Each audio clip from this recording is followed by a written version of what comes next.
Euzubillahimineşşeytanirracim. Bismillahirrahmanirrahim. Avval bize yoktur var kılgan, bize yaratkan maddi manevi nimetlerini kamaleti yetkizip bergen Ulu Allah Subhanahu ve Teala hamdısına ayetimiz.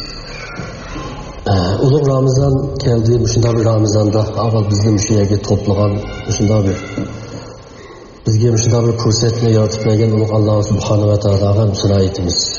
Ben bu yıl Ramazan'da inşallah her günü Oğluklu Prezident terbiyesi diye vaqtda en avval bizning isimimizga analık edem. Yani dadlarning en jiq takrorlaydigan Prezident terbiyesining muhimligini, kimning mas'uliyatining bekrak yüksek ekanligi tilg'aydigan chaqda kallamizga avval keldigini analar. Shu analar yaxshi tarbiyalashni yaxshi bo'ldi ekan deymiz. Xatomi xatomiz. Ammo to'liqmi desa to'liq. Yani bir narsenin doğru buluş olması, yani mükemmel buluş öyle münasebet.